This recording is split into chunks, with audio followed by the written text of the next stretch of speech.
messieurs, bonjour. Merci d'être là parmi nous, un dimanche après-midi, au Trianon, pour la 7e édition des prix internationaux des quartz, en fait du marché international des quartz à Paris.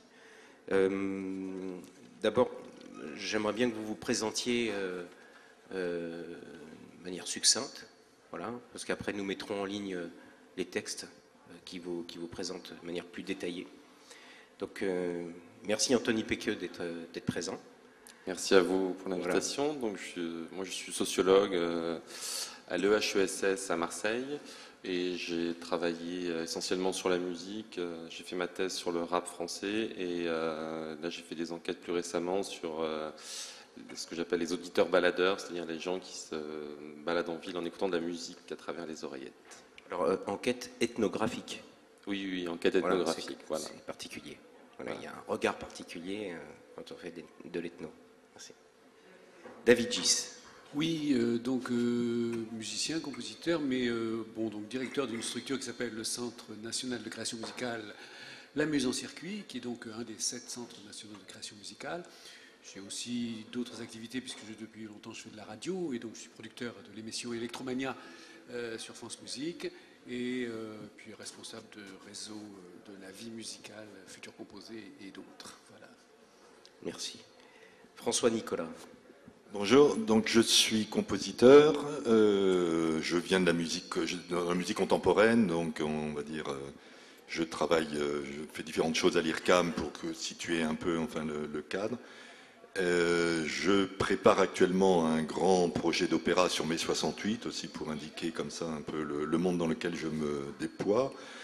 Et j'associe la musique à une réflexion théorique importante qui correspond d'ailleurs au fait que je suis chercheur associé à l'ENS, à l'École normale supérieure et à l'IRCAM. Et voilà, et merci de m'avoir invité parce que je me sens un petit peu décalé peut-être par rapport à tout ce qui nous est présenté là, mais je crois que ça va faire partie du sel de la table ronde. Merci beaucoup. Christophe Rosenberg. Bonjour, alors moi je suis ici comme coordinateur pédagogique, chargé des nouvelles technologies à la Cité de la Musique. Donc en fait c'est un titre qui ne dit pas tout à fait explicitement ce que j'y fais. Le projet a été depuis une douzaine d'années de proposer à des publics non musiciens la plupart du temps mais amateurs de musique de découvrir en quoi les nouveaux outils, toutes ces technologies, que ce soit simplement de brancher un micro devant un instrument ou que ce soit d'utiliser des ordinateurs, des magnétophones à bande, enfin bref, tout ce qui peut se brancher sur l'électricité et qui a un rapport lointain ou précis à l'électronique, pouvait apporter une aide à une pensée autour de la composition musicale. Donc en fait, c'est un petit peu l'optique dans laquelle on s'est situé. Et puis l'autre particularité, c'est de résolument s'inscrire dans une pratique collective de toutes ces technologies et du rapport à la musique et au son, et de montrer à quel point le fait de travailler à plusieurs peut être un potentiel créatif énorme, puisque du coup ça veut dire mieux se connaître soi-même et aussi mieux accepter les autres et travailler ensemble. Ce qui nous semble être un enjeu capital aujourd'hui. Parler de Web 2.0 et rester confiné sur soi-même, ça nous paraît complètement surréaliste. Et puis en plus, citer de la musique, ça veut dire aussi, au-delà de la musique, la citoyenneté, donc des engagements forts aussi de ce point de vue. Voilà. Merci Christophe. Donc le thème, un peu drôle, voilà, donc la musique, deux points, donc, et Pavlov dans tout ça. Voilà. Donc je vais lire le texte de manière à se remettre dans le bain, voilà, et puis que la controverse naisse. Donc au cours de son histoire, la musique a rempli plusieurs fonctions d'ordre purement esthétique, religieux, politique, propagandiste, de distraction ou, comme on l'a prétendu pendant longtemps, d'hominisation. On lui a prêté des vertus tantôt essentielles, tantôt accessoires. Aujourd'hui, comme bien d'autres productions, elle est confrontée à des mécanismes marchands, sinon mercantiles. Mais c'est bien sûr la restreindre que de la cantonner à cet emploi, soit au travers de la diffusion de masse, soit au travers de ses aspects publicitaires. Roméo et Juliette de Prokofiev ne se résumera jamais à un parfum égoïste. La diffusion massive de la production musicale provoque, pour reprendre donc Adorno, une régression de l'écoute, une consommation qui étouffe le désir et épuise le plaisir. On entend ce qui est reçu et non pas ce qui est cherché. Comme si une entreprise de dépoétisation était mise en œuvre. Adorno notait « L'écoute régressive est liée de façon évidente à la production. Il y a l'écoute régressive dès que la publicité tourne à la terreur, dès qu'il ne reste plus à la conscience qu'à capituler devant la supériorité de ce que l'on lui vante et à acheter la paix de son âme. À croire qu'être partout, c'est être nulle part. À défaut de trouver une oreille complice, la musique rencontre une oreille conciliante. » Donc les petites questions sont subsidiaires, évidemment. Quelle valeur l'emploi de la musique apporte-t-elle aux objets, aux produits industriels? Quel lien peut-on établir entre auditeur et consommateur? Peut-on parler d'un geste conditionné par la musique? Donc, messieurs, le bal est ouvert. C'est terrible, parce que votre exposé ouvre tellement de champs de possibles de cette discussion qu'on est un peu terrorisé pour se demander par quel côté on peut l'aborder. Voilà, c'est vrai que... Alors, je vais juste dire une petite phrase. Oui. Le public est tenu à distance de la réalité musicale et non de sa réalité, et non de sa réalité marchande. Qu'est-ce que vous pouvez dire à propos de ça? Oui. Moi, je voudrais réagir au tout début de la phrase. Pardonnez-moi, parce que je vais mettre un peu comme ça les pieds dans le plat. Il faut... Au cours de son histoire, la musique a rempli plusieurs fonctions. Je dirais, moi, la musique n'a jamais existé que quand elle a entrepris de s'émanciper des fonctions qu'on lui attachait. Donc déjà, première chose, bien sûr, on attache à la musique des fonctions, c'est une vieille affaire. Vous les rappelez, religieuses, politiques, etc., mais il y en a 50 000 autres. On peut tenir, et c'est des choses qui se démontrent si on examine l'histoire de la musique, en tous les cas occidentale, que la musique, justement, a toujours entrepris. Ça se démontre aussi à propos du jazz, d'ailleurs, de manière plus spécifique. Que, donc, si la musique a des fonctions, c'est pas en fonction de ces fonctions, pardonnez-moi l'expression, qu'elle doit s'ordonner, mais qu'encore une fois, elle ne progresse, ou elle n'évolue plus exactement que lorsqu'elle s'émancipe de ses fonctions.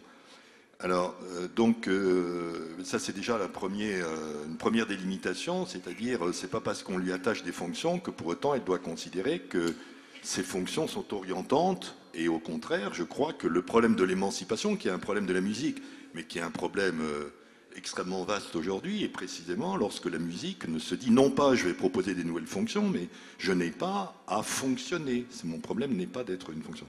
Voilà, moi je dirais au moins cette première démarcation.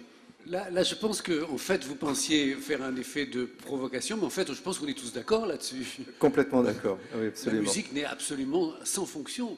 Alors, la question de la... Enfin, je ne sais pas. Oui. J'ai dit on est tous d'accord, c'est vrai que j'ai pris la parole pour tout le monde, mais c'est vrai que là-dessus, je crois qu'on est d'accord.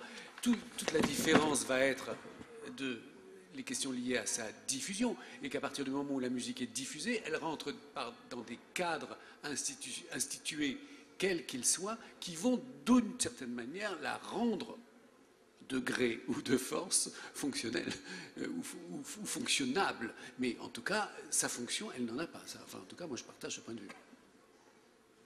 Oui, Alexandre? Un point de vue ethnographique? Oui, non, je suis tout à fait d'accord. C'est une vieille histoire, effectivement, cette histoire des fonctions. Par exemple, pour le rap, on s'est demandé, mais une fonction sociale qui serait, ça serait éminemment une musique qui aurait vocation à exprimer un mal-être, etc.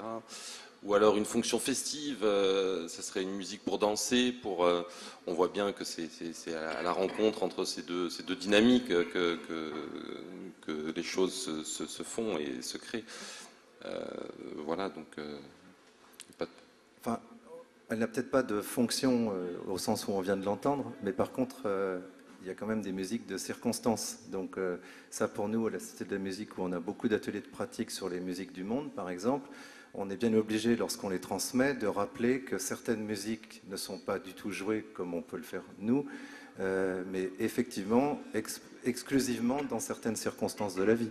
Et donc ça, c'est important, parce que si on ne le fait pas, ça veut dire que les gens à qui on transmet des éléments musicaux concernant ces cultures peuvent penser qu'après tout, il suffit de jouer un petit motif rythmique ou mélodique et on a tout compris de cette culture, et ça serait complètement faux, puisqu'on a par exemple un tambour à friction qui est normalement dans son origine jamais montré.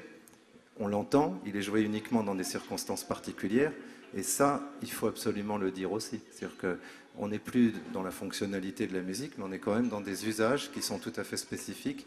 Et ça, dans ce sens-là, moi, je veux bien l'entendre, qu'il y a des fonctions précises. Et puis après, il y a aussi, sinon des fonctions, en tout cas des effets. Et des effets qui sont réels, qui sont même mesurés, mesurables. Les derniers états de la science actuellement nous montrent bien que le cerveau fonctionne d'une manière tout à fait différente lorsqu'il est à l'écoute de la musique que lorsqu'on regarde de la peinture ou des choses de ce genre. Donc on n'est plus dans les fonctions habituelles, mais évidemment. Oui, à vous écouter, je crois que le mot fonction n'est pas un mot qui va nous être utile, mais que toute l'interrogation pavlovienne que vous avez posée en termes génériques de ce débat tourne autour de la diffusion de la musique. C'est-à-dire que la musique, évidemment, elle existe en tant que telle, quelle qu'elle soit, quelque nature qu'elle est. Après, elle est effectivement, comme Christophe le rappelait, dans des circonstances. Toutes les questions qui vont se poser sont liées à la circonstance de sa diffusion. Et c'est là où rentrent toutes les grandes questions du marché, les questions de comment rencontre-t-elle les oreilles, comment finalement les conditionne-t-elle. C'est là toutes ces questions. Alors, par où l'aborder, je ne sais pas. Là, vous avez une piste. Mais, Anthony, quelle conclusion vous avez faite suite à cette étude ethnographique sur l'écoute? Des conclusions, c'est... En tout cas, on peut déjà constater un ensemble de choses. On a déjà constaté, par exemple, ce que vous disiez à l'instant sur la musique de circonstance, le fait que les artefacts, lecteurs numériques, MP3, téléphone portable, etc., permettent justement de reproduire des circonstances, d'écouter de la musique de circonstance dans des contextes complètement différents, de recréer de nouveaux contextes. Et des contextes qui vont se superposer à un contexte public. Par exemple, je peux écouter de la musique de rituel ou peu importe, dans le métro, et pareil, je suis dans un contexte public, je suis en train de me promener en ville, et puis en même temps, j'ai une autre situation qui se crée, celle de ma rencontre à ce moment-là avec de la musique, avec tout ce que cela comporte de forme de dédoublement de l'attention, puisque je dois à la fois être attentif à ce qui se passe autour de moi, la façon dont je vais me déplacer, dont je vais éviter les autres marcheurs, etc. Et en même temps, ce que je suis en train l'expérience musicale que je suis en train de vivre, d'éprouver, et pour laquelle j'ai envie de me consacrer le plus pleinement. Donc là, vous êtes en train de dépeindre un isolement d'un côté et une ouverture de l'autre. Oui, exactement. On parle souvent de bulles d'isolement intimiste, mais c'est quelque chose d'absolument insuffisant, puisque on ne peut pas se déplacer normalement en ville si on n'est pas un minimum attentif à tout ce qui se passe dans l'environnement urbain. Donc effectivement, quand on est dans ce genre de situation, on arrive à gérer de manière assez fine, même si parfois il y a des bugs, même si parfois on se trompe, on peut se tromper de chemin, on peut se tromper de station de métro, etc. C'est des choses qui arrivent évidemment, mais ça arrive aussi en lisant un livre. Donc oui, il y a une gestion assez fine des deux environnements, des deux situations qui se créent en fait. Donc, juste de manière technique, quand il y avait le baladeur, le fameux Walkman à cassette, il n'y avait pas est-ce qu'il n'y avait pas cette résonance dans le public? Les gens ne s'isolaient pas encore. Pourquoi là, il y a une immédiateté de l'information qui permet ça avec les MP3, les téléphones, enfin les MP3, les téléphones qui sont branchés automatiquement sur Internet, on a des playlists automatiques, des podcasts, etc. Est-ce qu'il y a un isolement aussi qui est dû à la technologie? En fait, j'ai pas compris pourquoi vous disiez que le Walkman ne... Parce que le Walkman, il faut mettre une cassette, il faut choisir sa cassette. On pouvait aussi écouter la radio, et les cassettes faisaient en moyenne 45 minutes sur chaque face, donc bien suffisant pour un trajet normal. Non, au contraire, finalement, les nouvelles technologies ont permis plutôt un partage à plusieurs, puisqu'on a la possibilité d'écouter à plusieurs sur un même casque. Donc, non, je ne pense pas que les nouvelles technologies créent particulièrement l'isolement. En fait, il y a peut-être quand même si une différence, parce que la cassette, bon, 45 minutes, on est d'accord, ça obligeait à faire un choix. En gros, on se mettait dans un état particulier au moment de ce choix, puisque si on prenait une cassette ou deux, on était quand même bien obligé de se dire, au fait, aujourd'hui, qu'est-ce que j'emporte avec moi et qu'est-ce que j'ai envie d'écouter. Peut-être qu'actuellement, la grosse différence, et qui génère pour moi un petit peu une inquiétude d'un certain point de vue, c'est le fait qu'on puisse avoir, en gros, dans la poche, l'illusion de pouvoir tout posséder. En ayant des playlists de, je sais pas, moi j'ai un collègue qui a 16 gigas de musique dans son téléphone portable, ce qui est effectivement extrêmement agréable, puisqu'à tout moment il peut aller chercher telle ou telle musique qu'il a envie d'écouter. Mais si on revient un petit peu à cette question des... 16 gigas, ça parle pas beaucoup. Alors bon, bah c'est plus de 100 000 titres, c'est 200 000 énorme, titres. C'est une grosse discothèque. C'est une grosse discothèque. C'est plusieurs jours, presque plusieurs semaines d'écoute. Bon, donc très bien, mais en réalité, c'est un petit peu perturbant parce que d'un seul coup, alors on est en mode aléatoire et donc on est sans cesse surpris par ce qui débarque et par, je dirais, les aspects, voilà, tout à fait amusants de décalage que ça peut créer. On va passer d'une pièce classique à un morceau traditionnel de je ne sais où, et puis soudain on rap ou à autre chose. Mais au-delà de ça, ce qui m'effraie un peu, c'est que quelque part on devient soi-même un peu l'esclave de la machine et on n'a plus de possibilité de choix, on se laisse aller à... Pour moi, une chose qui est complètement mythique, c'est croire qu'on peut tout avoir, tout savoir et accéder à tout. Et ça demande du temps, ça demande beaucoup d'énergie, et ça, c'est peut-être un petit peu un danger.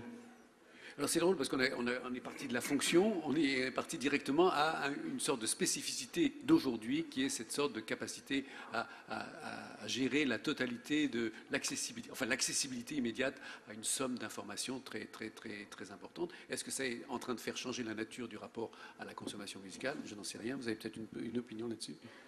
Non, parce que moi j'interviens comme musicien, j'ai pas grand-chose à dire d'intéressant sur la différence entre les cassettes, le MP3, etc. C'est vraiment, à mon avis, enfin moi c'est pas une question qui m'intéresse tellement. Oui. Non, mais si on est passé de la fonction à la diffusion, alors en tant que musicien, il faut quand même dire que l'essentiel de la musique, de la diffusion, c'est une diffusion de la pratique d'abord, premièrement. La musique, c'est quelque chose qui se pratique, pas simplement qui s'entend. Donc déjà, il faut mettre un peu de... Parce que sinon, on va tout... Donc on mélange tout, oui. Donc il y a déjà diffusion de la musique, est-ce que c'est la diffusion de la pratique instrumentale ou pas, ou la diffusion de l'audition, c'est déjà pas la même chose. Si on prend dans le versant après diffusion de l'oreille, on va dire du travail de l'oreille, il y a aussi une distinction capitale, c'est-à-dire est-ce qu'on écoute la musique live ou de la musique enregistrée? Moi j'ai une thèse radicale qui est la musique enregistrée, c'est pas de la musique, c'est une image de la musique, c'est une image sonore de la musique, mais c'est pas la musique enregistrée, c'est une image qui est intéressante, mais c'est pas la musique. Donc, et après, si c'est la musique live, est-ce qu'il s'agit de musique qu'on écoute au sens fort du terme ou simplement une musique qu'on perçoit, qu'on auditionne? Hier soir, j'étais dans un gala, etc. On a produit un truc. Il était évident que les gens étaient là, la musique était un bruit de fond et personne n'écoutait. Et la plupart du temps, d'ailleurs, on voit du côté des jeunes, ce qu'on appelle vraiment écouter, c'est-à-dire rester assis à rien faire d'autre qu'à écouter. On a l'impression que c'est une incapacité réelle à le faire au-delà d'un quart d'heure, etc., si on ne parle pas avec son voisin. Bon. Donc voilà, si on prend diffusion, en tous les cas, la première chose à faire, c'est de dire la musique, ça se diffuse par une pratique instrumentale. C'est commencer par ça. C'est pas quelque chose qu'on met dans l'oreille.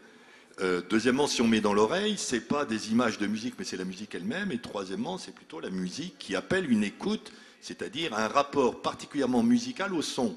Et moi, la thèse que je soutiendrai, c'est qu'il y a un rapport particulier de la musique au son que justement on appelle écoute, qui ne ressemble pas à grand-chose à l'audition des sons, etc. Et alors je termine en mettant encore un autre pavé dans la mare, puisqu'on avait tout à l'heure évoqué, mais pour ce que j'ai perçu un peu de ce qui se fait ici, je ne suis pas sûr que ça soit de bonne stratégie que de vouloir à tout prix inscrire les nouveaux, ce que moi j'appellerais les nouveaux arts sonores.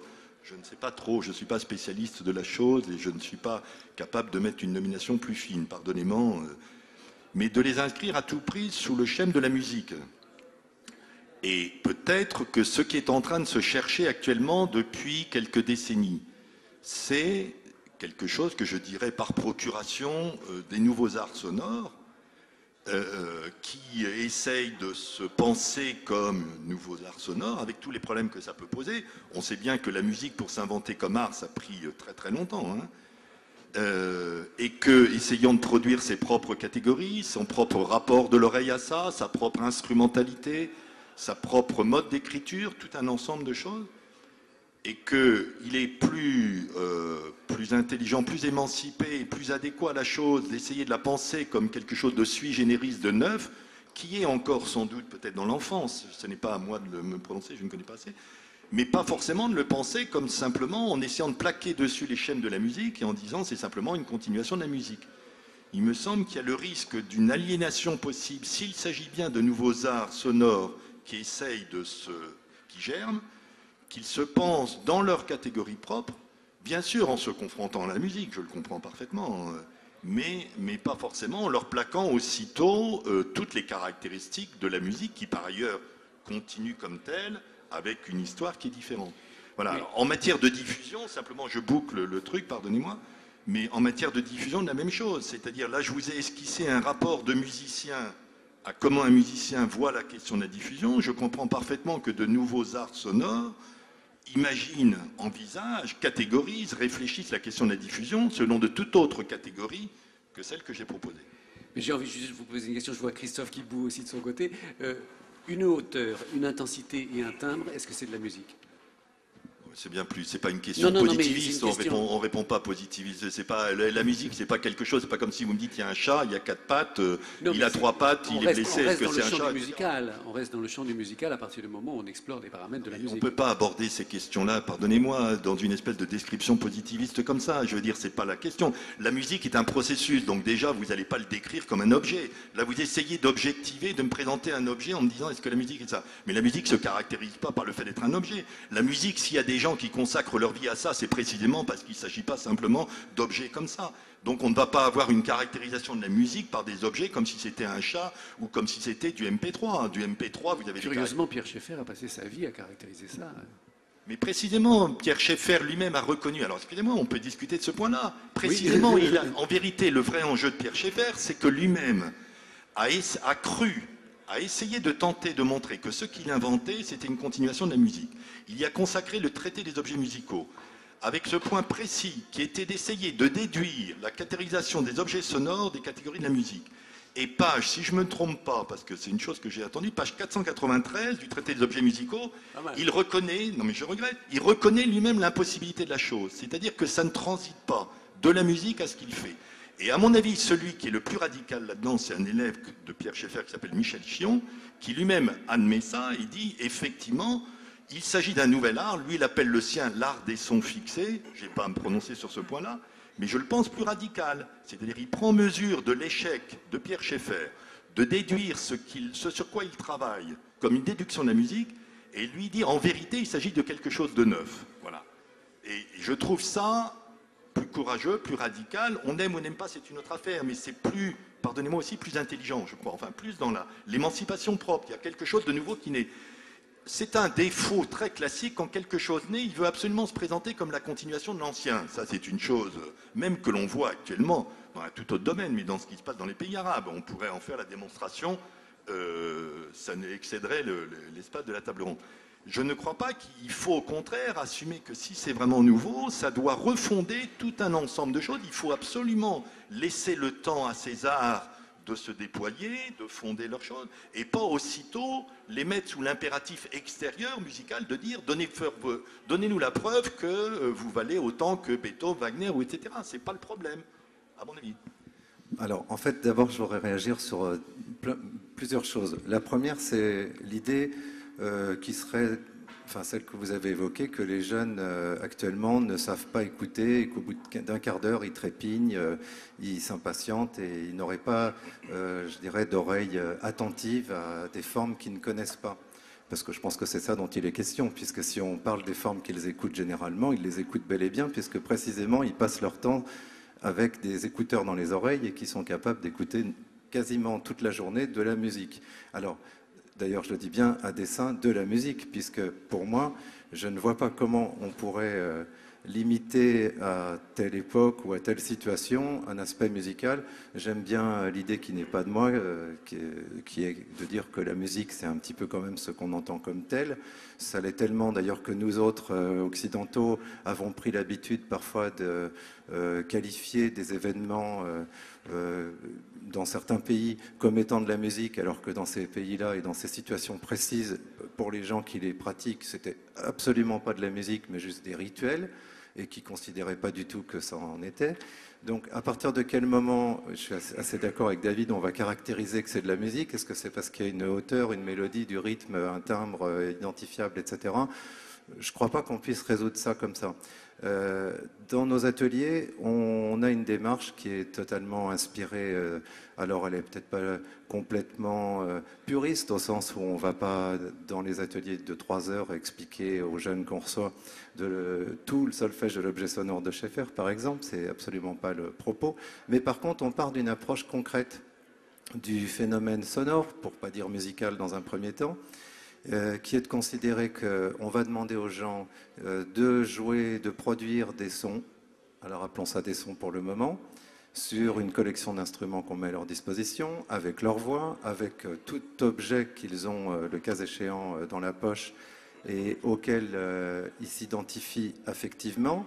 Et ce qu'on voit, c'est que finalement, on atteint un énorme degré de musicalité dans ces ateliers, avec des gens qui n'avaient parfois même pas l'idée de ce qu'ils pouvaient être capables de produire, simplement parce que, de manière rigoureuse, on leur explique et on les comment dirais-je, on les mène vers une construction élaborée, pensée, structurée, où les objets sont qualifiés, où on appelle un chat, pour revenir à l'idée de ce chat, parce que mine de rien, si on joue sur un instrument qui est un violon, c'est pas la même chose que si on joue sur un sarangi, même si dans les deux cas il y a des cordes, et que tout ça il faut le prendre en compte. Mais après, qu'est-ce qui compte? C'est que ces jeunes, ou ces moins jeunes, on le fait aussi avec des adultes, changent, modifient leur état, trouvent que ce qui fait la qualité d'un musicien, puisqu'on parle bien des musiciens et d'un instrumentiste, c'est la perfection d'un geste, puisqu'il y a quand même un moment où il faut être expert, on ne peut pas se contenter de faire ding et de dire qu'on est musicien. Donc même dans des séances très courtes, on peut très bien montrer aux gens que ces gestes experts, l'intentionnalité dans le geste, l'interprétation du geste, après sa réutilisation, si c'est par des moyens électroniques, quels qu'ils soient. Tout cela, ça nécessite quoi? La pensée, une idée, un objectif, savoir à qui on s'adresse. Est-ce qu'on fait une pièce juste pour se faire plaisir? Est-ce qu'on la fait pour un public donné? Et moi, je ne suis pas du tout pessimiste là-dessus. Quant à savoir si toutes les musiques qui sont présentées ici en sont ou n'en sont pas, sont des arts du sonore ou pas, je n'en sais rien. Si je prends un exemple d'un compositeur qui personnellement me touche énormément, c'est la Hunman, qui avec son orchestre symphonique fait de la musique concrète instrumentale. Je pense que certains considéreront que ça n'est pas de la musique. Pour ma part, je considère que ça en est tout à fait. Et pour avoir vu de nombreuses situations où des jeunes qui arrivaient avec dans leur baladeur plutôt soit du rap ou soit de la R&B à la sauce un petit peu commerciale qu'on entend à longueur de journée, sont venus dans ces concerts après avoir fait ce genre d'atelier dont je parlais et étaient complètement attentifs et à aucun moment on trouvait que c'était désagréable ou pas du tout une chose qu'ils aimaient découvrir. Moi, je suis au contraire très optimiste. Je pense qu'on a vraiment, grâce à toutes ces technologies, un moyen très efficace que personnellement j'appelle en fait un miroir reformant, qui est de pouvoir se confronter à sa propre écoute, à sa propre réalité, sa propre identité, et que c'est certainement une des grandes chances qu'on a. Parce qu'en fait, devenir musicien, je parle là de musicien instrumentiste sur les instruments conventionnels qu'on connaît tous, ça demande pas mal d'années. Or, avoir une écoute et une intentionnalité et une organisation du sonore, je garde ce terme pour le moment, qui va nous permettre de faire de la musique autrement et dans certains cas de manière très rapide, je pense que là c'est une grande chance. Parce que tous les gens avec qui on travaille de cette manière, tous sans exception, ils n'ont plus qu'un désir après, c'est de se confronter davantage, souvent à l'instrument, et ils sont tout à fait conscients de leurs limites. Et personne ne sort en disant « je suis devenu un compositeur en 3 heures », ça c'est une évidence. Par contre, tout le monde est curieux. Oui, donc je ne peux qu'assentir à tout ce que vient de dire Christophe. Je ne suis pas très certain que ça soit très productif si on continue le débat sur est-ce qu'on est passé d'un chant à un autre, est-ce qu'on est encore dans le musical ou pas le musical. Par contre, ce que je ne peux pas m'empêcher de penser, et je le vois sous la sphère de l'électroacoustique, puisque c'est effectivement une des grosses parties du travail d'un Centre national de création musicale, c'est qu'en fait, tout ce que moi j'ai appris dans la structuration du musical est complètement opératoire dans ce champ-là, qu'il soit musical ou qu'il ne soit pas musical. Et je vais dire des grosses bêtises peut-être, mais la forme sonate me sert aussi bien dans l'électroacoustique. La fugue, le contrepoint et toutes les constructions apprises dans l'instrumentation, dans l'harmonie classique, réapparaissent parce qu'effectivement, il suffit de réinjecter un petit peu de cette pensée-là à l'intérieur de peut-être d'un autre ordre. On est peut-être passé dans un autre ordre, mais je pense que le pont est là, en tout cas. Et n'opposons pas les mondes l'un contre l'autre. Du coup, pour recentrer un petit peu, mais les points de vue sont posés, là. Voilà. Anthony, ce serait quand même pas mal que vous réagissiez sur ce qu'a dit Christophe Rosenberg. Non, mais... Moi, ce qui m'intéresse surtout en tant que sociologue, c'est la question de l'écoute, en fait. J'entends bien une écoute plutôt réduite, qui est un petit peu l'écoute qui est souvent présumée comme attitude face aux œuvres. Moi, j'ai essayé de plaider pour une intégration d'une pluralité d'attitudes possibles face aux œuvres. C'est-à-dire que parfois, effectivement, dans certaines circonstances, on se met assis, on écoute attentivement, on est très attentif à ce qu'on entend, on essaie de comprendre, etc. Et puis, dans un ensemble de circonstances, de situations sociales autres, eh ben, on est amené à être beaucoup plus distrait. On peut faire quelque chose d'autre en même temps.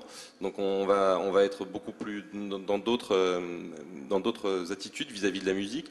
Et moi, j'ai tendance à plaider, en tout cas dans mes travaux, moi c'est ce qui m'intéresse, c'est de voir un peu l'ensemble des attitudes qu'on peut avoir face à la musique.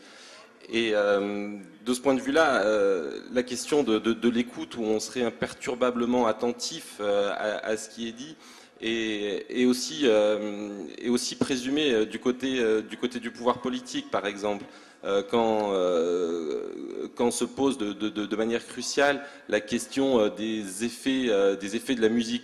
Moi, j'ai été confronté à ça par rapport à un ensemble de discours sur le rap, par exemple. J'ai fait ma thèse sur le rap, puisque évidemment, le rap inciterait les jeunes de banlieue ou même autres à faire un ensemble de choses répréhensibles, etc. Donc, en disant cela, on présume que les auditeurs sont des gens très très attentifs à tout ce qui est dit et vont reproduire dans la sphère de la réalité ce qu'ils ont entendu dans une chanson. Et c'est quelque chose qui est souvent à la racine de ce genre de réflexion. Et peut-être une simple anecdote à laquelle j'ai été confronté. C'était au sujet d'un groupe de rap français qui s'appelle Sniper, qui a commis plusieurs chansons qui n'ont pas plu aux différents ministres de l'Intérieur successifs. Et j'ai été amené à témoigner à un procès qui leur a été attenté par le ministère de l'Intérieur pour avoir chanté à Rouen lors d'un concert une chanson dans laquelle l'un des rappeurs disait se donner pour mission exterminer les ministres et les fachos. Donc on leur a fait un procès en disant que c'était une façon de vouloir... voilà. Et moi, j'ai témoigné et j'ai répondu à une seule question du substitut du procureur. Le substitut du procureur me demandait vous êtes sociologue, vous allez au concert, dites-moi quelle est la composition des concerts composition sociale des concerts de Sniper. Je dis on n'a pas de données précises là-dessus. Ce qu'on peut constater, c'est qu'en général, quand les concerts ont lieu en centre-ville, c'est un public facilement hétérogène, qui peut aussi bien concerner les jeunes dits de banlieue que les jeunes des beaux quartiers, etc. Et à ma surprise, elle s'est servie de ma réponse. Moi, je ne m'attendais pas du tout à cette question. Elle s'est servie de ma réponse dans son réquisitoire pour demander la relaxe du groupe.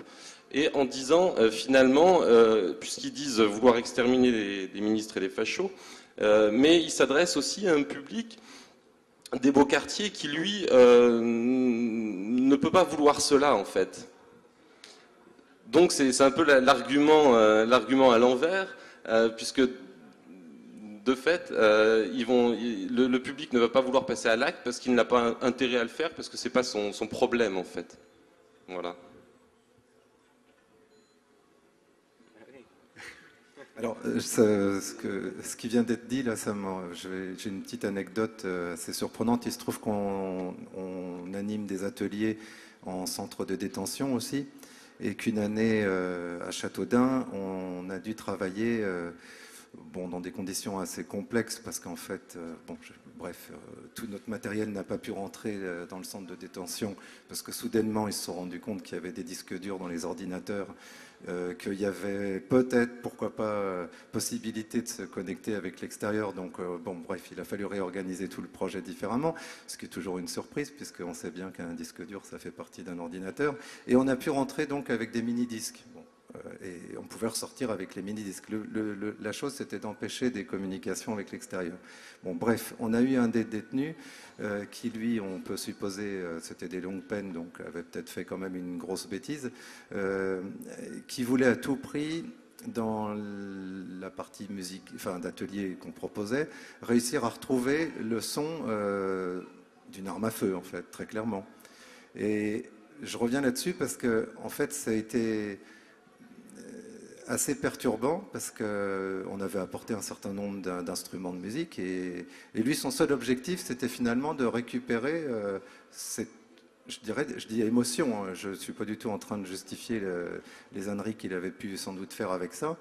Et finalement, au fur et à mesure des ateliers avec cet adulte, hein, du coup, l'attention, le soin qu'il a porté à réussir à retrouver toute la forme de ce qu'il espérait, de ce qu'il voulait entendre, ça l'a complètement fait changer d'attitude. C'est-à-dire qu'on avait quelqu'un de très violent, très autoritaire, qui trouvait que tout ce qu'on proposait n'avait ni queue ni tête, et qui n'avait qu'en tête une seule chose, c'était retrouver ce son-là, qui progressivement, par le temps qu'il a passé à l'obtenir avec des choses qui n'étaient pas du tout faites pour cela, a changé de comportement. Et voilà, donc ça ne veut pas dire grand-chose, mais ça veut quand même dire quelque chose, c'est que on ne doit pas avoir d'a priori sur les autres quand on veut les faire évoluer. Je pense que si on veut qu'ils grandissent, si on veut qu'ils changent, si on veut qu'ils deviennent alors meilleurs, ça serait très prétentieux, mais qu'ils se connaissent eux-mêmes, c'est le seul moyen d'évoluer, il faut tenir compte de ça. On aurait pu attaquer ça avec mépris et lui dire hors de question de faire un son d'arme à feu, qui est peut-être la raison pour laquelle vous vous retrouvez ici. Mais cette personne a changé. Alors curieusement, on bascule du champ de l'esthétique au champ social, au champ de l'esclavage. Donc on est en train de faire des grands écarts assez compliqués. Je pense quand j'ai lancé le mot diffusion au début, c'est quand même peut-être l'interrogation, et c'est peut-être ça qui va peut-être nous rapprocher. C'est vrai que les changements de nature, musique, pas musique, on a bien traité la question. Mais peut-être qu'effectivement, la question de ceux qui s'emparent du musical pour vendre à tour de crin, à tour de bras, c'est quand même là où effectivement les choses se mettent à dériver. À partir du moment où on conçoit le design sonore d'une voiture dans le but de mieux la vendre, et qu'on fait travailler des designers et des musiciens souvent très, très performants, je pense à Louis Dandrel qui a donné beaucoup de son temps et qui est un musicien tout à fait respectable, et qui d'une certaine manière, son art s'est rendu et a été mis au service de la meilleure vente. Donc on est là dans des ambiguïtés complètement de nature, et alors là je me rapprocherai un peu, je ne sais pas si c'est ce que vous pouvez penser, là on est dans un autre ordre, et pourtant on est dans le registre du musical. De toute façon, c'est sûr, il y a un conditionnement. Quand on va marcher et qu'on étudie avec soin quelle musique on va mettre à tel endroit pour que les personnes achètent plus facilement un produit, de toute façon, on le sait bien, je veux dire, même au cinéma et même dans des films très respectables, on sait très bien qu'on va composer des musiques qui vont changer l'état d'esprit des auditeurs du film, enfin des spectateurs plutôt. Et bon, sur ce côté-là, sur le fait que la musique change l'état dans lequel on se trouve, du point de vue émotionnel et psychologique, c'est une certitude. Donc c'est assez compliqué à trancher. Hein. Et d'ailleurs, c'est plutôt bien qu'elle change ça. Oui, mais ça peut être très dangereux. C'est l'utilisation qui en est faite. Toute la question est là. Voilà, mais ça, c'est vrai de la musique comme de plein de choses. La question dans Pavlov. Tout à fait. Voilà. Tout à fait. Je vais vous lire une petite phrase d'Henri Pousseur. Voilà, donc la communication emprunte au marketing des grands trusts dont la plupart des marchandises sont insignifiantes, même pernicieuses et pas du tout compatibles avec le maintien de la vie sur cette planète, mais elles sont malheureusement quand même vendables. Alors là, François Nicolas... Oui, je vais encore... écoutez, il est clair que la musique est utilisée... Donc, selon moi, la musique, c'est quand même un monde propre. Hein, et il est clair qu'il y a d'autres mondes et que donc la musique intervient dans notre monde. Bon. Alors, si on veut discuter de ça, donc on n'en discute plus tout à fait comme musicien, c'est un peu autre chose. La première chose à faire quand même, c'est d'employer un mot qui n'est plus jamais utilisé parce qu'on parle de marchandises, etc. Mais en vérité, c'est quoi? C'est le capitalisme en cette affaire-là. Il faut déjà arrêter de faire les bonnes sœurs en disant que marchandises, etc. Qu'est-ce qui est en jeu? C'est le fait que notre planète est dominée par le capitalisme et que ceci mène la planète à la catastrophe. Alors plus personne n'en parle. Bon, plus personne, on emploie des périphrases, mais c'est quand même ça qui est sérieux. Pourquoi? Parce qu'on voit très bien, y compris dans votre texte, c'est-à-dire que non seulement, évidemment, il y a le fait que ce que produit la musique peut devenir un objet marchand, bon, ça c'est un aspect, mais il n'y a pas que ça. Vous-même, vous le signalez, c'est que la musique sert à quoi? À faire acheter par d'autres. Ça, c'est quoi? C'est le fonctionnement du capitalisme. On sait parfaitement pour quelqu'un. Alors là, je quitte ma casquette de musicien. Je ne prends pas non plus la casquette de citoyen, parce que j'aime pas trop ce mot-là, citoyen. Citoyen, la définition, je vous signale, qui est donnée à mes enfants à l'école, c'est celui qui fait allégeance à un État. C'est ça la définition du citoyen. On peut très bien se rapporter à la politique sans faire allégeance à un État. Bon. Donc ne parlons pas en termes de citoyen, simplement en termes d'être humain qui s'intéresse à la politique au monde. Donc, pourquoi on utilise la musique pour faire vendre? Ben parce qu'il y a une crise de surproduction. Il suffit de voir qu'est-ce qui est en train de se passer actuellement. C'est une crise absolument classique de surproduction du capitalisme qui n'arrive plus à réaliser la plus-value parce qu'en face, il n'y a pas assez de quoi acheter. Et il se sert de la musique pour essayer de fourguer. Bon, voilà. Donc, ne parlons pas simplement de marchandises, mais ayons quand même le courage minimum, enfin quand même, il n'y a pas besoin d'appeler ça le capitalisme, et à ce moment-là, on se prononce de quel côté on est. Bon, moi, je suis résolument pour considérer que c'est ça la catastrophe, c'est le capitalisme, c'est pas la marchandise. Alors, après, comme musicien, bon, que le capitalisme utilise la... Alors, Adorno ne le nomme pas aussi, mais pour des tas de raisons, précisément. C'est aussi la grande faiblesse d'Adorno, hein, de ce point de vue-là. Si on se met à discuter, on peut le faire, hein, des positions politiques d'Adorno. Il est extrêmement faible sur cette question-là, mais à ce moment-là, on se rentre dans une discussion sur la manière dont, chez Adorno, la question de la sociologie, la question de la détermination musicale, la question des déterminations politiques sont complètement mêlées. Et on s'apercevra que ce n'est pas tout à fait par hasard si Adorno a pris telle ou telle position. Enfin bon, passons. Mais dans chacun des cas, ça serait intéressant d'analyser pourquoi les gens qui s'en prennent à la marchandise hésitent devant le fait de nommer ça le capitalisme, parce que là, ça les force à prendre des positions quand même plus tranchées et plus claires. Bon. Alors, moi, ce que je pense, c'est qu'effectivement, la musique telle que j'essaye de la développer, et il n'y a aucun pessimiste de mon côté, il n'y a pas l'idée de faire la distinction entre musique et les autres. C'est au contraire, il y a une floraison de choses, je trouve ça formidable, et je trouve qu'il n'y a aucune raison, encore une fois, d'aller mettre un impératif extérieur sur ces choses qui se font en disant « soyez à hauteur de Beethoven », c'est pas leur problème. C'est pas leur problème. Et donc le problème, c'est au contraire, de manière immanente à ces choses-là, de voir quelles sont leurs exigences, comment les porter, comment les penser de l'intérieur, et pas de les penser de l'extérieur. C'est exactement la même chose que ce que l'on fait avec les pays arabes, où on dit, en vérité, finalement, vous, la seule chose que vous voulez, c'est nous rattraper, faire comme chez nous. Mais c'est du pipeau, c'est pas ça qu'ils veulent faire du tout. Donc la question, c'est au contraire de prendre ça comme quelque chose qui est en train d'émerger, de voir quels sont les mots qui sont mis dessus, qu'est-ce qui est en jeu, et de laisser la chose exister, se développer dans sa dynamique propre, et pas de lui imposer de l'extérieur des catégories. Donc voilà, c'est pas que je cherche à faire la distinction entre ce qui est musique et ce qui n'est pas musique, pour dire que ce qui n'est pas musique, c'est mauvais, c'est absolument pas ça.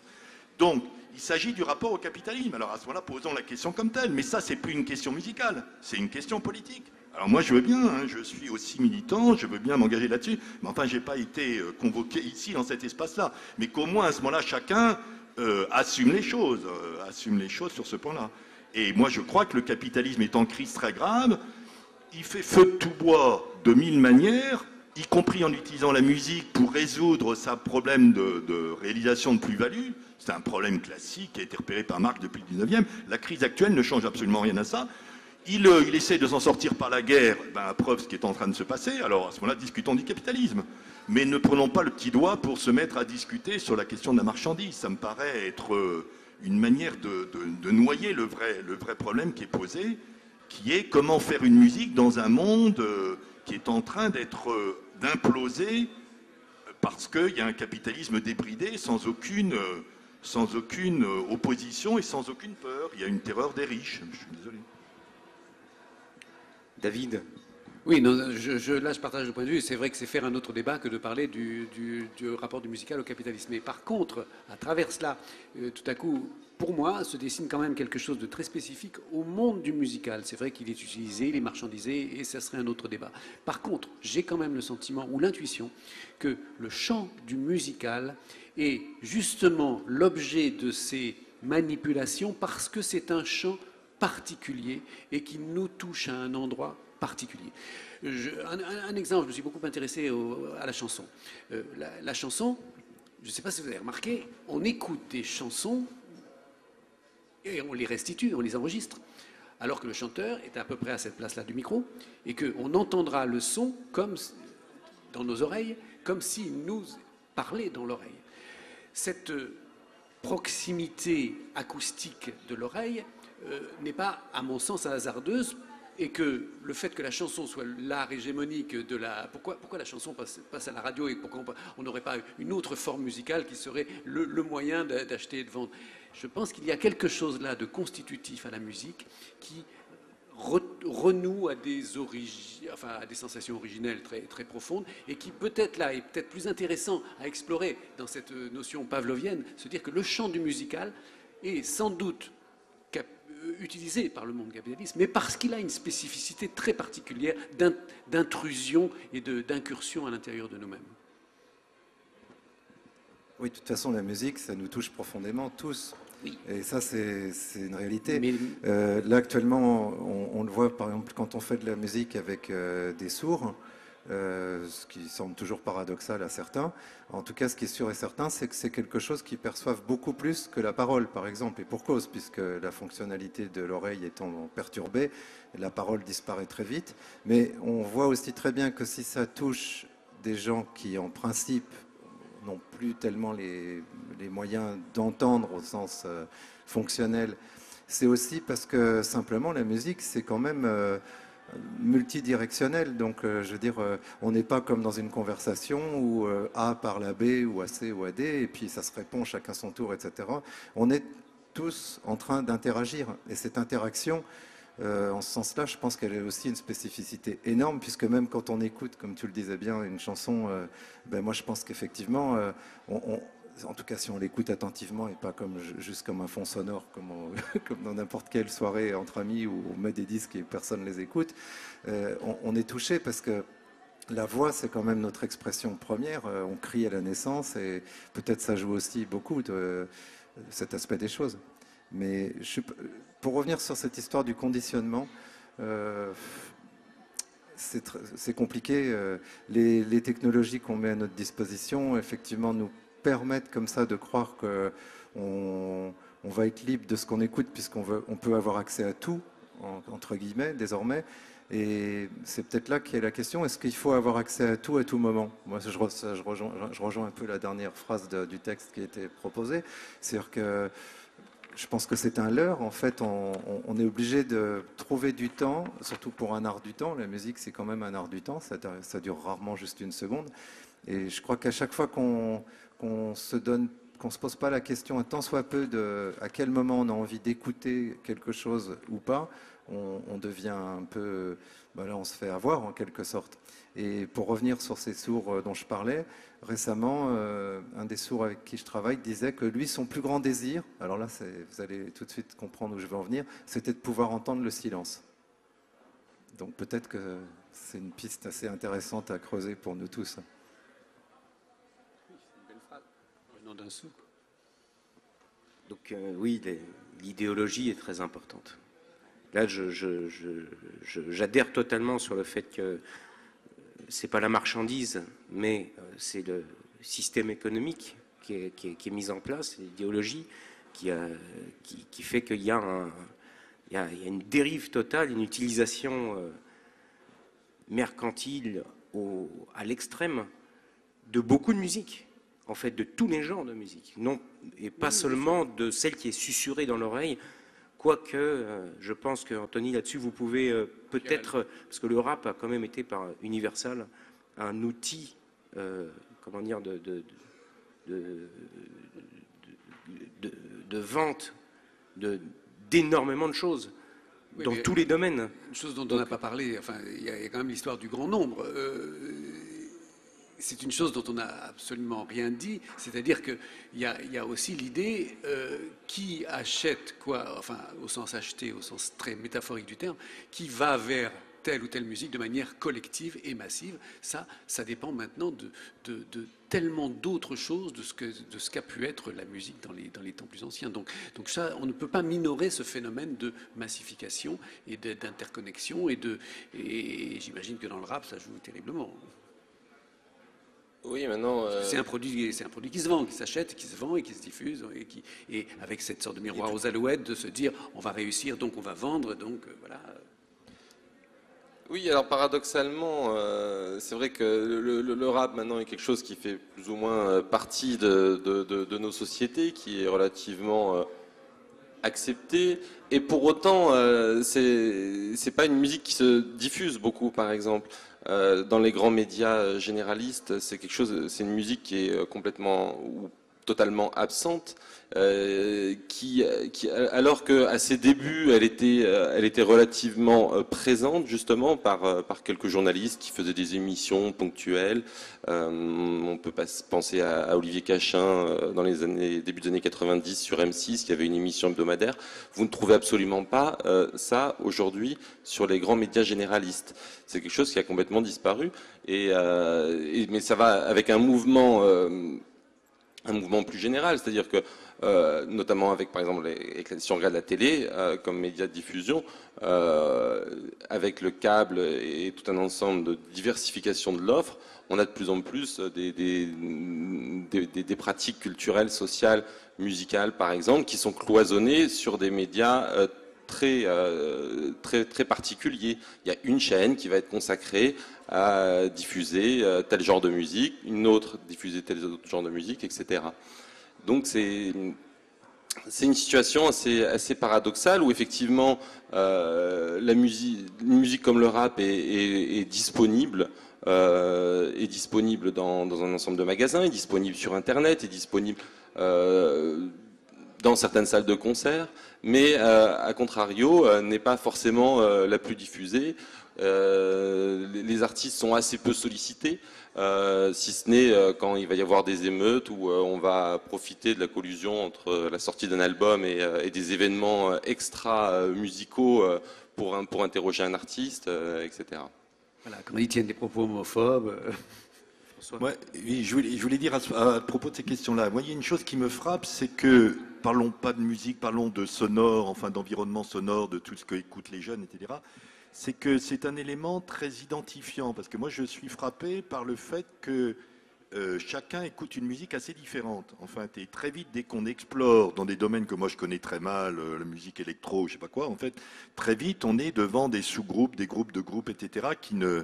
Donc, loin de l'idée que la musique c'est ce qui rassemble le plus grand monde, c'est plutôt la musique, enfin, disons les choses, le sonore qu'on écoute, le sensible sonore organisé, ou je sais pas quoi, bon, est un élément identifiant et singularisant qui permet de se distinguer. Voilà, dans la jeunesse, c'est quand même beaucoup ça. Au lieu d'être un élément vraiment collectif, c'est un élément qui permet d'identifier. Alors, je sais pas quoi, dans les magazines, on va dire les tribus, les je sais pas quoi. Enfin, bon. Mais voilà, plutôt Alors ça, je pense que moi, je le comprends comment. Ça veut dire que toute cette question du sonore est du point de vue de la subjectif et décisive. Alors, bon, pour des raisons qui sont souvent relevées, l'oreille n'a pas de paupières, on ne peut pas s'isoler par le son, etc. Donc, on voit bien que l'organisation du sonore joue un rôle particulier dans l'organisation du sensible, au sens où en parler rancière, etc. donc l'organisation des formes sensibles. Et donc on a l'impression que du côté de la jeunesse, en vérité, ceci produit précisément des distinctions infinies. Voilà. Alors moi j'ai pas grand-chose à en dire parce que j'ai ni à dire que... Mais enfin, je suis frappé de ça et à mon avis, c'est parce que ça touche de manière quand même beaucoup plus immédiate la question du subjectif. Donc ça n'a rien à voir, à mon avis, avec la question de la marchandise qu'on a dit, etc. C'est-à-dire que du point de vue de celui qui écoute, le rapport à son oreille, à son environnement sonore, touche à la question de qu'est-ce que pour lui, c'est la subjectivité, je crois. Et en fait, c'est un processus un peu fractal qui aboutit à des diversifications infinies plutôt qu'à de vastes regroupements. Ça, je crois.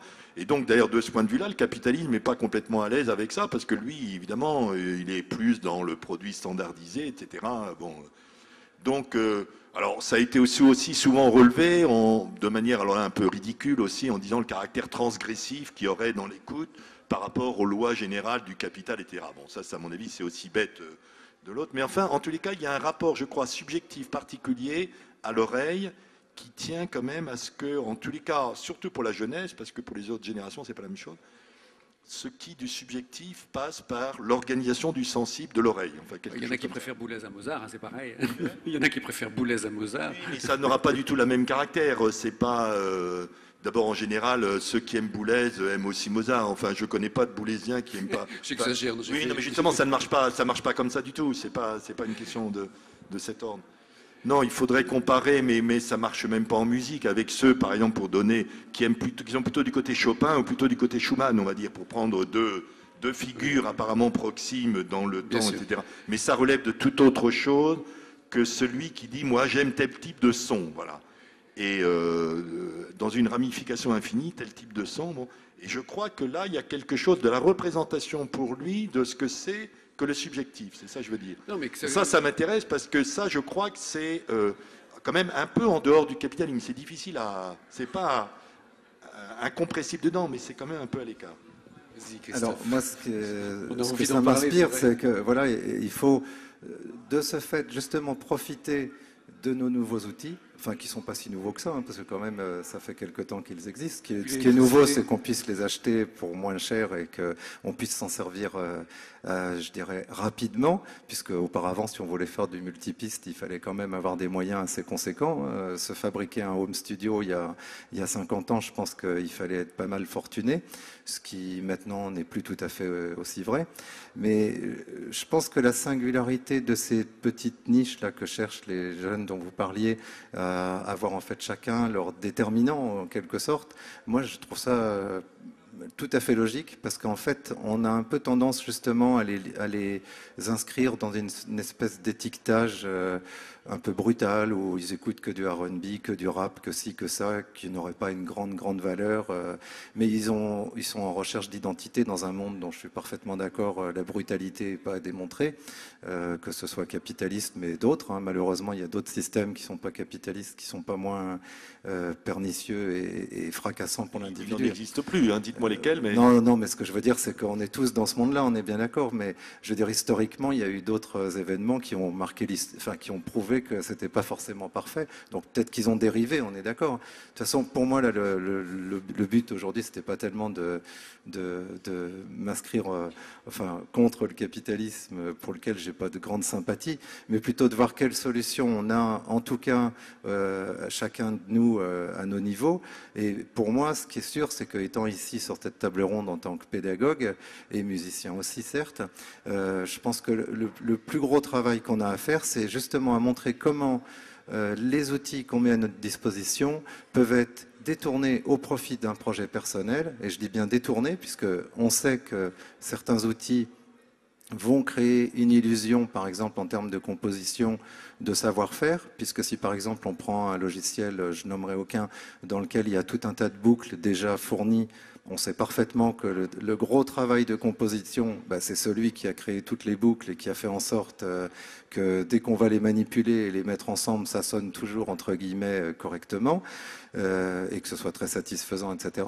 Donc justement, profitons de détourner tout ça en montrant aux gens qui les découvrent que, mais bien sûr, ça c'est un des usages, mais qu'il y a d'autres usages. Je pense que de toute façon, à partir du moment où on veut avoir un petit peu d'existence, il faut toujours se poser la question des objets quand même et de voir comment ce qui a été pensé par d'autres peut être pensé par soi-même au profit d'un résultat collectif. Ça me paraît tout à fait important. Oui, c'est très important de ce que vient de dire Christophe là sur profiter de ça justement pour essayer de faire prendre conscience de la singularité de son projet personnel par rapport à son écoute et par rapport à éventuellement une pratique. Je reviens sur les identifications. Vous avez complètement raison. Les niches identificatoires sont de plus en plus nombreuses et chacun a besoin de plus en plus dans une société sans doute en morcellement et aussi en valorisation des... J'allais dire là, c'est presque anti-républicain ce que je veux dire, mais enfin, c'est valorisation des communautarismes. Enfin bon, c'est vrai qu'on est dans des moments comme ça, et que les musiques contribuent et participent aussi de ça, et ne l'oublions pas non plus. Mais par contre, essayer d'éveiller quelque chose d'un peu créatif. C'est vrai qu'il m'est arrivé de faire des animations et que lorsqu'il n'y a pas de groove, le jeune dit, mais c'est pas de la musique, pas de la musique, il n'y a pas de groove. Bon voilà, donc ça veut dire quelque chose extraordinairement puissant qui est qu'une machine, je ne sais pas si c'est la machine capitaliste, je ne sais pas si c'est la machine commerciale, je ne sais pas de quelle machine c'est, mais une machine a fait que de la tête de ce gamin, il n'y a pas de groove, il n'y a pas de musique. Donc c'est gravissime et donc il faut essayer de jouer avec ça et d'essayer de faire quelque chose. Dans le matériel de restitution, de diffusion qui est vendu, aujourd'hui, il y a systématiquement du sub-bass. S'il n'y a pas de sub, la musique, il y a une diffusion complètement transformée par... C'est une question qu'on n'a pas abordée, c'est la transformation de l'oreille elle-même, c'est-à-dire que les nouveaux outils ont transformé l'oreille aussi. Alors là, il y a peut-être aussi quelque chose... aussi, c'est pavlovien. Oui, enfin, excusez-moi, mais qui génère ça, c'est que pour moi, on nage en plein paradoxe. On a des outils qui sont de plus en plus perfectionnés. On augmente de plus en plus les bandes passantes, enfin les possibilités je veux dire, on enregistre avec des micros qui coûtent des fortunes, dans des studios exceptionnellement chers, etc. Pour au final vendre, je dis bien vendre, du MP3 compressé, parfois dans des niveaux de compression tellement nuls qu'il y a quasiment plus de dynamique, plus rien. Donc on rajoute des gadgets sub ou autres pour pouvoir renforcer ces basses qu'on n'entend plus. Et je crois que de toute façon, effectivement, là, il y a un vrai paradoxe. C'est-à-dire que pour moi, là, ça, c'est totalement inexplicable. Quel intérêt d'aller enregistrer dans des studios somptueux, avec un matériel de plus en plus précis et exceptionnel, pour après, je dirais, laminer la composition d'origine, puisqu'on sait très bien que ça va être une catastrophe à l'arrivée. Ça, c'est plus compliqué. Et je pense qu'on en revient peut-être à quelque chose d'assez politique, malheureusement, qui est que, pour moi, la compression, c'est un peu comme cet anglais qu'on parle tous, pas forcément exceptionnellement bien.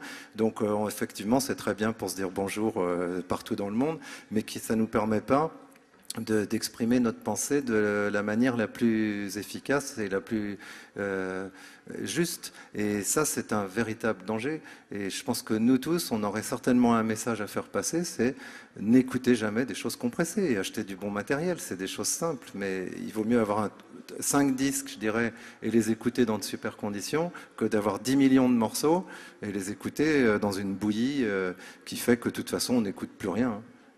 Là, on revient, François, pardon, à ce que vous disiez tout à l'heure. Réellement, c'est que là, ce n'est pas la musique, mais l'image de la musique. Pour ça, moi, j'ai dit surtout apprenez à jouer de la musique. C'est la vraie directive, c'est apprenez à faire de la musique vous-même.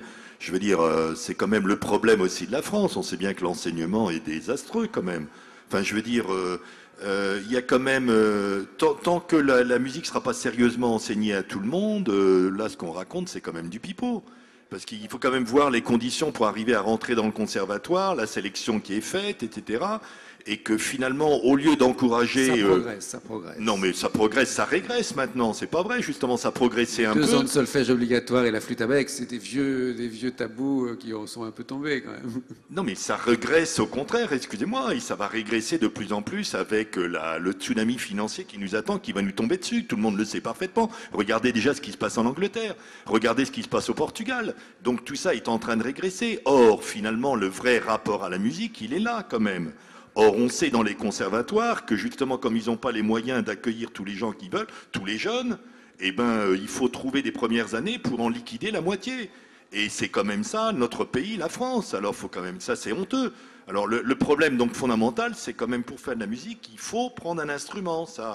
Alors, on peut discuter. Quel que soit l'instrument. Oui, alors on peut discuter, est-ce que l'ordinateur est un instrument de musique? Moi je pense que non, ça fait partie, c'est un instrument sonore, on retombe sur un autre point. Donc... Mais enfin, en tous les cas, la musique, c'est pas des disques qu'on écoute, c'est des choses que l'on fait soi-même quand même. Ça, je maintiens ça. Bon, comme alors, musicien. Moi je pense qu'un instrument, je suis pas d'accord parce qu'en fait, c'est pas tellement la question de savoir si un ordinateur peut devenir un instrument. Je pense qu'effectivement, ça dépend des interfaces de contrôle de cet ordinateur. Si effectivement on se contente dans cet ordinateur de faire play, on/off, et puis d'attendre que ça marche tout seul, je suis d'accord que ça va être assez limité. Ce qui me semble, c'est que ce qui fait l'instrument, plutôt, c'est le musicien. C'est-à-dire que si on a un bon musicien, en gros, il va être capable, même avec un gobelet en carton, de nous faire écouter quelque chose qui va nous interpeller. Et si on tombe sur un mauvais musicien, quand bien même il aurait un Stradivarius dans les mains, il ne va pas en faire grand-chose. Alors maintenant, ce qui définirait un bon et un mauvais musicien, on ne va pas rentrer dans ce débat, je pense. Mais je crois que nous, ce qu'on a vraiment tous...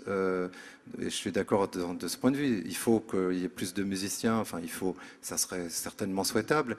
En tout cas, ce qui est sûr, c'est qu'on a individuellement un rôle à jouer énorme, chacun dans les différents lieux où on intervient. Parce que forcément, qu'est-ce qu'il faut? C'est rassurer ces jeunes-là, leur montrer, être rigoureux, leur dire que pour faire de la musique, il faut de la rigueur, il faut du temps, il faut être patient. Ça ne peut pas se faire en 15 jours, on est bien d'accord.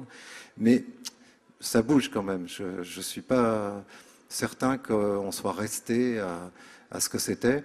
Et encore une fois, je soutiens que ces outils dont on dispose aujourd'hui, à nous de savoir en transmettre l'usage, permettent d'y arriver très vite. Il y a une démocratisation du geste instrumental qui peut être opérée par ces outils, parce qu'en fait, même si on prend un contrôleur avec juste des boutons qui vont en gros faire du contrôle continu, donc quand on appuie, ça dure, et dès qu'on relâche, ça s'arrête, et qu'il n'y a pas de sensibilité en fonction de la force d'appui, même des choses comme ça, des gens à qui on les confie et qui ont bien construit leurs quelques objets sonores qu'ils vont manipuler, très vite arrivent à un résultat assez intéressant. Et donc je crois qu'il faut en profiter parce que c'est assez rassurant. Je veux dire, il y a certains instruments dont on sait bien quand même qu'avant de tirer entre guillemets un son correct, il va falloir travailler pas mal d'heures, pas mal de jours, pas mal de mois.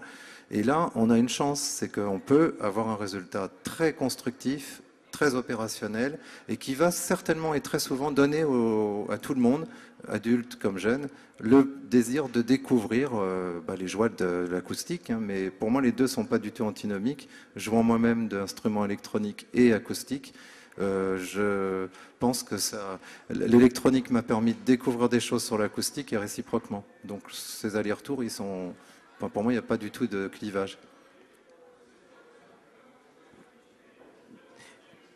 Tout à l'heure, Christophe, tu évoquais en fait ces fameux presets et ces contenus qui sont fournis justement avec ces outils, des contenus qui sont faits pour fonctionner tout de suite avec ces outils-là et qui du coup induisent un style de musique, induisent une manière de les composer entre guillemets. Et c'est là où on revient avec une certaine idéologie, c'est qu'on fournit des outils qui sont prêts à l'emploi. C'est le on. Voilà. Il faudrait savoir qui. C'est qui. Oui, on qui. Mais Anthony, ça vient quand même aussi de réagir là-dessus, parce que c'est vrai que le rap, c'est votre spécialité, mais le rap a beaucoup été touché par les sampleurs. avec des presets fournis, parce qu'on les retrouve encore, même aujourd'hui, moi j'ai écouté pas mal de rap, on retrouve encore des boucles qui datent de Mathusalem, mais qui sont systématiquement mis dans les softs de manière gratuite, et qu'on retrouve sur les backgrounds de chansons, quoi. Non, de ce point de vue-là, la dynamique qui est peut-être intéressante à noter dans le rap, c'est un petit peu les héritages dans lesquels on a pu puiser successivement. Au début du rap, on puisait exclusivement ou presque dans la disco, dans la soul qui précédait, etc. On a vu les choses. Bon, il y a eu des procès, mais il y a eu aussi la prise de conscience qu'il fallait sans doute puiser un petit peu au-delà. Ça a permis à certains rappeurs de rechercher un peu, plus en France d'ailleurs qu'aux États-Unis, ce qu'on pourrait appeler des racines africaines. En tout cas, l'introduction de sonorités africaines liées au disque, par exemple en France, qui écoutaient les parents de ces rappeurs. Donc, progressivement, un héritage qui va devenir beaucoup plus divers. Certains se tournant même, après avoir fait un petit peu le tour, soul, disco, rap américain, musique de nos parents venant d'Afrique. Finalement, qu'est-ce que j'ai écouté quand j'étais petit? J'ai écouté de la chanson française, j'ai écouté ces choses-là, c'était ça qui passait à la radio, donc on va repuiser dans cet héritage-là. Donc on voit un petit peu de quelle manière différents héritages vont s'imbriquer. Moi, c'est plus de ce point de vue-là que je vais être intéressé par les dynamiques. Alors après, le fait qu'il y ait des samples qui soient prêts à l'emploi, ça c'est une autre question. Souvent parce que ce sont des outils effectivement qui sont préformatés avec des banques de données assez réduites. Donc on va prendre ce qui va être. Non, je suis pas d'accord. C'est pas des bandes de données assez réduites, c'est des bandes de données qui sont considérablement importantes. Importantes. Mais allez-y. Il me semble que ça touche une question plus générale, parce que la question des outils, je ne crois pas qu'elle soit très importante, parce que c'est comme le problème de la technique. La technique, on peut en faire ce qu'on en veut. Bon, donc, comme l'espèce de faux débat sur Internet, ben, ça sert à une chose et son contraire. Je ne crois pas qu'il y ait trop à considérer que la technique détermine grand-chose. Si on le prend du point de la pensée, par contre, ce que je crois, c'est qu'il y a une règle d'or sur... Vous l'avez évoqué tout à l'heure à propos de penser par soi-même. La musique, c'est la même chose. La musique, c'est une pensée. Il faut apprendre à penser par soi-même. Il y a une règle d'or qui est donnée par Kant dans sa troisième critique, qui est un des points pour penser par soi-même, c'est penser sans préjugés. C'est-à-dire la capacité de soi-même de se débarrasser des préjugés, des choses qui lui sont données comme jugées à l'avance. Bon. Alors, ceci vaut absolument aussi pour la musique. C'est-à-dire apprendre la musique, c'est quand même arriver à construire son propre rapport à la musique, gardons ça dans sa généralité, de telle manière que se construise une pensée par soi-même dans la musique. Bon. Alors, s'il y a quelque chose à dire sur ces outils, c'est évidemment le risque, par contre, que ça constitue des préjugés, tout simplement. Parce que, contrairement à ce qu'on nous raconte, on est dans une époque où il y a encore 1000 fois plus de préjugés qu'avant. On nous dit que c'est une époque de libération, mais c'est pas vrai. Tout est quasiment préjugé aujourd'hui.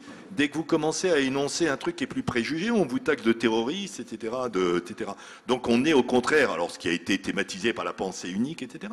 Donc on est dans une époque terriblement de préjugés. Donc sur ces outils-là, encore une fois, moi je pense que les outils sont neutres. Ils peuvent servir à une chose et leur contraire. Donc évidemment, il y a des outils plus adaptés qu'à d'autres. Si vous voulez planter un clou, vous n'allez pas prendre une tondeuse à gazon. Mais enfin bon, ça, il n'y a pas besoin d'en parler pendant des heures quand même.